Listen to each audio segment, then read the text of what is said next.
நண்பர்களுக்கு வணக்கம்.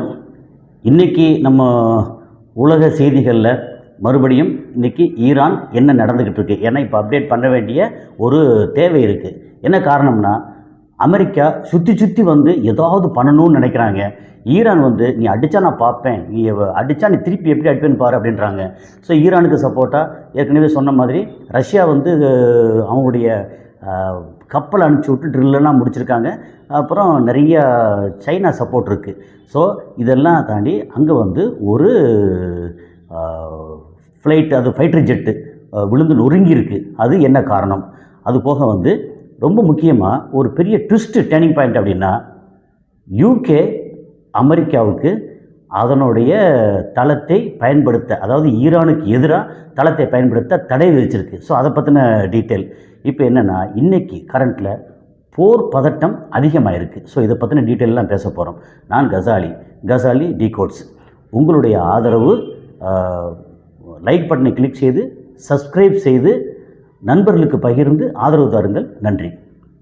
இப்போ வந்து நம்ம ஃபஸ்ட்டு திங் வந்து அங்கே ஈரானில் ஒரு ஃபைட்டர் ஜெட்டு விழுந்து நொறுங்கினது. என்னென்னா, அவங்க வந்து ட்ரைனிங் வந்து எடுத்துகிட்டு இருக்கும்போது, ஏன்னா இந்த நேரத்தில் வந்து போர் நேரத்தில் அவங்க கப்பல் ட்ரில் பண்ணுறாங்க, ஃபைட்டர் ஜெட் பண்ணுறாங்க, எல்லாத்தையும் வந்து ட்ரில் இந்த மாதிரி வந்து போர் பயிற்சி எல்லாம் பண்ணிகிட்டு இருக்கும்போது ஒரு ஃபைட்டர் ஜெட் ஒரு பில்டிங்கில் மோதி விழுந்து நொறுங்கிருச்சு. அதில் ஒரு பைலட் வந்து இறந்து போனார். ஓகே, அது வந்து ஆக்சுவலாக நேற்று நடந்தது. அது வந்து என்னென்னா ஒரு பதட்டம் ஆயிடுச்சு. என்னாச்சோ ஏதாச்சோ ஒரு பதட்டம். அப்படி வந்து அவங்களுடைய இதில் நிறையா ட்ரைனிங் எடுத்துகிட்டு இருக்கும்போது சில நேரம் அந்த மாதிரி நடக்கும்.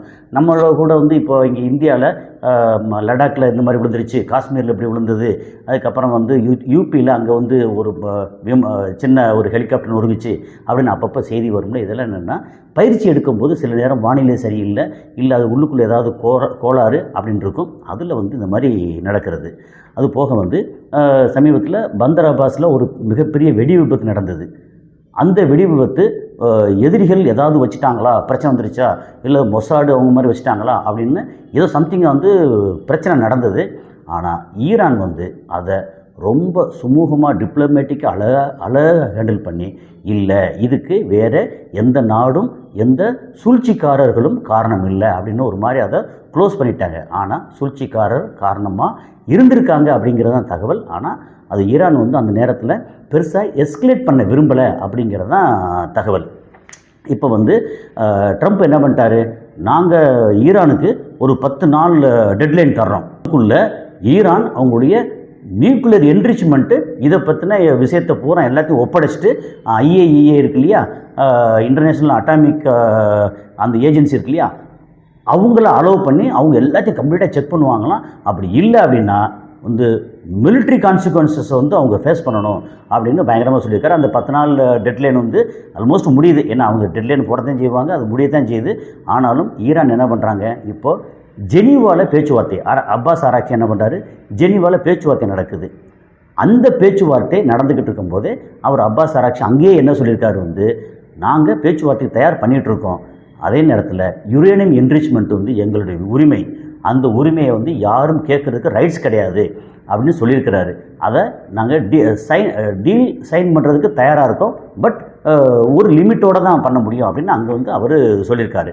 இப்போ வந்து டைம்ஸ் ஆஃப் இஸ்ரேலில் வந்து நம்ம இதெல்லாம் கொஞ்சம் பார்த்தோம்னா என்ன சொல்கிறாங்க அப்படின்னா, அமைதியாக நாங்கள் வந்து ஈரானோட நாங்கள் வம்புக்கு போகலை, தப்பித்தவறி ஏதாவது ஒரு சூழலில் அமெரிக்கா வந்து அடிக்குது அப்படிங்கிறதுக்காக ஈரான் எங்கள் மேலே ஏதாவது குண்டு போட்டால் நாங்கள் எங்களுடைய பதிலடி அவங்க அன்இமேஜினபிள், நினச்சி பார்க்க முடியாத அளவுக்கு எங்களோட பதிலடி இருக்கும், அதை மட்டும் ஈரான் மனசில் வச்சுக்கிறது நல்லது அப்படின்னு அவங்க துணிஞ்சு சொன்னாங்களா அல்லது வந்து பயந்து சொன்னாங்களா அப்படின்னு தெரியாது. ஆனால் அவங்க சொன்னது வந்து அன்இமேஜினபிள் ரிட்டாலியேஷன் அது இருக்கும். அதை வந்து ஈரான் அவங்க மனசில் வச்சுக்கிறது நல்லது அப்படின்னு சொல்லி அவங்க மிரட்டல் விடுத்திருக்காங்க ஈரான் மேலே இஸ்ரேல். ஓகே, இப்போ வந்து இது பண்ணிகிட்டு இருக்கும்போதே என்ன சொல்கிறாங்க அப்படின்னா, இஸ்ரேல் எப்போ பார்த்தாலும் இங்கே பார்த்திங்கன்னா ஒரு பாதி ஏரியா எங்கள் கண்ட்ரோலில் இருக்குது, காசா, அதில் எல்லாமே வந்து கிளியராக நாங்கள் பார்த்துக்கிட்டு இருக்கோம். ஆனால் இன்னும் ஹமாஸோட அட்டூழியம் தாங்க முடியலை. ஹமாஸை வந்து இங்கே வேற இருக்காமல் இந்த ரீஜனில் நிம்மதி இருக்காது. அட பாவிகளா, ஹமாஸ் வந்து அவங்க நாடு. இப்போ உதாரணத்துக்கு அங்கே நம்மளுடைய பாகிஸ்தான் வந்து இந்தியாவில் நீங்கள் இப்படிலாம் பண்ணுறீங்க, இது சரியில்லை அப்படின்னு அவங்க வந்து ரூல் பண்ண எப்படி இருக்கும்? இல்லை, இந்தியா வந்து அங்கே பங்களாதேஷ்லேயோ பாகிஸ்தான்லேயோ போய் டைரெக்டாக நீங்கள் வந்து பண்ணுற கலவரம்லாம் சரியில்லை, இது பண்ணக்கூடாதுன்னு சொல்லி இந்தியா பண்ண எப்படி இருக்கும்? இது மாதிரி அங்கே காசாங்கிறது ஒரு தனி பகுதி. அது வந்து நாடாக அங்கீகாரம் இல்லாட்ட கூட தனி நாடு பாலஸ்தீன். அந்த நாட்டில் நாங்கள் வந்து எங்கள் சொல்லுபடி தான் கேட்கணும் அப்படின்னு காசாவை வந்து ஏற்கனவே தெரியாமல் அடிச்சிருக்காங்க. 95% கட்டடங்கள் பூரா வந்து ஒன்று தரமட்டமாயிருச்சு அல்லது தங்குறதுக்கு வழியே இல்லாத அளவுக்கு ஆடி போய் கிடக்கு. அப்படி இடத்துல வந்து இன்னும் ஹமாஸ் இருக்காங்க, இன்னும் அடிக்க போகிறோன்னா அப்பப்போ வந்து குண்டு போட்டுக்கிட்டே இருக்காங்க, அடிச்சுக்கிட்டே இருக்காங்க. மக்களை வந்து அங்கே வாழவே விடலை. ஏற்கனவே இன்னும் முன்னாடி சொன்னபடி 24 லட்சம் மக்கள் அந்த ஒரு 356 360 ஸ்கொயர் கிலோமீட்டருக்குள்ளே இருந்த மக்களை வந்து கிட்டத்தட்ட 5 லட்சம் மக்கள், ஒரு 2-2.5 லட்சம் மக்களை காணோம். இன்னும் இடிபாடுக்குள்ளே எவ்வளோ பேர் இருக்காங்கன்னு தெரியல. அதை வந்து இன்னும் குழந்தைகள், இப்போ பிறந்த குழந்தைகள்லாம் ஹமாஸா அல்லது அவங்க அஃபீஷியலாக அவங்க சொன்னதே ஒரு 30,000 பேருக்கு மேலே வந்து பெண்கள் இருக்காங்களே, பெண்களும் குழந்தைகளும் சேர்த்தே 50,000 பேருக்கு மேலே. அப்போது அவங்க எல்லாம் வந்து என்ன ஹமாஸ் தீவிரவாதிகளா? அதாவது ஒரு அளவே இல்லாமல். ஆனால் எல்லாத்துக்கும் ஒரு பதிலடி உண்டு. இஸ்ரேல் வந்து அது இது சொல்லாங்க தெரியுமா? அதாவது படித்தவன் சூதுவாதம் பண்ணால் போவான் போவான் ஐயோவென்று போவான் அப்படின்னு இருக்குல்ல. இன்றைக்கி இஸ்ரேல் பண்ணக்கூடிய சூதுவாதம் சேர்த்து கடைசியில் ஐயோன்னு போக போகிறாங்க. இப்போ சொல்கிறாங்க வந்து ஹமாஸ் வந்து அங்கே இருக்குது, அதனால் நாங்கள் வந்து ஹமாஸை எராடிகேட் பண்ணணும், வேறு இருக்கணும், அது வரைக்கும் நாங்கள் அங்கே குண்டு மலை பொழிவோம் அப்படின்னு சொல்கிறாங்க. சும்மாவே அடிச்சுக்கிட்டு இருக்காங்க. இந்த மாதிரி அடிச்சுக்கிட்டே இருந்தாங்கன்னா திடீர்னு வந்து என்ன நடக்கும்? போர் அப்படின்னு வந்துருச்சுன்னா போர் கண்டிப்பாக வந்து இருக்கிற சூழலை பார்த்தா வந்துடும் அப்படிங்கிறது தான் தோணுது. ஆனால் முழுமையான உலக அளவு போராக வருமா அப்படின்னு தெரியாது. ஆனால் அந்த ரீஜனில் போர் வரும். போர் வந்தால் பாதி முக்கால்வாசி இஸ்ரேல் அழிஞ்சிடும். அதே மாதிரி பாதி மேலே அந்த கிரவுண்டுக்கு மேலே இருக்கக்கூடிய ஈரான் அழிஞ்சிடும். அதுக்கப்புறம் அண்டர் கிரவுண்ட்லேருந்து ஈரான் எந்திரிச்சு வெளியே வரும். இங்கே இஸ்ரேல் வந்து எந்திரிச்சு வெளியே வரவே முடியாது. அப்படி ஒரு சூழல் இருக்கும். அப்படி சூழல் வந்ததுன்னா சவுதி அரேபியா தனியாக வந்து அமெரிக்காவை கட்டுப்படாது, ஜிசிசி கண்ட்ரி வந்து மொத்தத்துக்கு அமெரிக்கா கட்டுப்படாது. அதுக்கப்புறம் அந்த சைடில் சூடானாக இருக்கட்டும், நைஜீரியாவாக இருக்கட்டும், இங்கே எகிப்தாக இருக்கட்டும், இந்த பக்கம் வந்து சிரியாவாக இருக்கட்டும், லெபனானாக இருக்கட்டும், ஜோர்டானாக இருக்கட்டும், எல்லா நாடும் வந்து அவங்கவுங்க ஃப்ரீடம் அப்படின்னு வந்துடும். வந்ததுக்கப்புறம் உள்நாட்டில் குழப்பங்கள், தேர்தல், நான் வர்றேன், நான் ஆட்சிக்கு வர்றேன், அதிகாரத்துக்கு வரேன், நான் வந்து இங்கே விற்க போகிறேன், அதை பண்ணுறேன், அதெல்லாம் நடக்கத்தான் செய்யும். அவங்க நாடு, அவங்க வீடு, அவங்க நாடு, அவங்களுடைய வளம், அவங்களுடைய சொத்து, அவங்களுடைய வாழ்க்கை, அதை அவங்க பார்த்துக்குவாங்க. இது வந்து இன்னொரு நாடு வந்து இப்படி பண்ணாத அப்படின்னு சொல்கிறதுக்கு வந்து யாருக்கும் உரிமை கிடையாது. அதை உலகத்தில் பூரா வந்து மூக்க நுழைச்சி மூக்கறுபட்டு வந்துக்கிட்டே இருக்குது அமெரிக்கா. ஆனாலும் திருந்தலை. காரணம், அந்த ரீஜனில் அந்த பகுதியில் இன்னும் எண்ணெய் வளம் நிறையா இருக்குது. அதை கைப்பற்றி அந்த எண்ணெய் வளத்து மூலமாக அமெரிக்கா மஞ்சள் குளிக்கணும்னு நினைக்கிறதுனால இஸ்ரேல் என்ற வெறிநாயை வந்து அங்கே அவுத்து விட்டுருக்கு அப்படிங்கிறதா. அந்த வெறிநாய் இப்போவே நிறையா இடத்துல கடிபட்டு சூரிய சரங்காக நிற்கிது இஸ்ரேல். ஏன்னா இஸ்ரேல் வந்து இப்போ வந்து நல்லால இல்லை. நீங்கள் அந்த ஐஆர்ஐபின்னு சொல்லி ஈரானோட நியூஸ் மேகசின் பாருங்கள், சவுதி அரேபியா, அங்கே இங்கே எல்லாத்தையும் ஓவராலாக பாருங்கள். இஸ்ரேல் வந்து பொருளாதார ரீதியாக அவ்வளோ நல்லா இல்லை. அதே நேரத்தில் ஈரான் நல்லா இருக்காருன்னா ஈரான் ஏற்கனவே மோசம் தானே, அது வறுமையில் இருக்குது. இஸ்ரேல் வந்து நல்லா வாழ்ந்தவங்க இன்றைக்கி வந்து அங்கே வாழ வழி இல்லாமல் நிறையா தவிச்சுக்கிட்டு இருக்காங்க.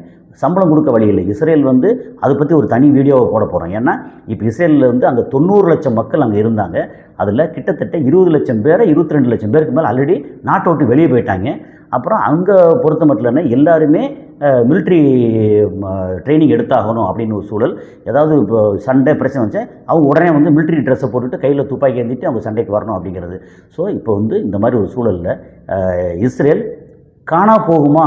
அவங்களுக்கு வந்து கிடைக்கக்கூடிய தண்டனை, அடிக்கிற அடி, இதுக்கப்புறம் வந்து பக்கத்தில் உரண்டை இழுக்கக்கூடாது, சமாதானம் போகணும், நீயும் நானும் சமம் அப்படின்னு வரணும் அப்படின்னு ஒரு சூழல் வரும் அப்படின்னு தோணுது. இதெல்லாம் தாண்டி இன்றைக்கி வந்து ரொம்ப ரொம்ப ரொம்ப முக்கியமாக இப்போ என்ன சொல்லியிருக்காங்க, ஹவுத்திஸ் அவங்க வந்து அறிவிப்பு கொடுத்துருக்காங்க. நீங்கள் அமெரிக்கா ஏதாவது தப்பி தவறி ஈரான் மேலே கை வச்சிச்சு இந்த செங்கடல் ரீஜியனில் ஒரு கப்பல் போகாது அப்படின்னு அவங்க வந்து இதை மிசைலை தூக்கி நிறுத்திக்கிட்டு நாங்கள் ஒருத்தரை விட மாட்டோம் அப்படின்னு அவங்க வந்து சூளுரை பண்ணியிருக்காங்க.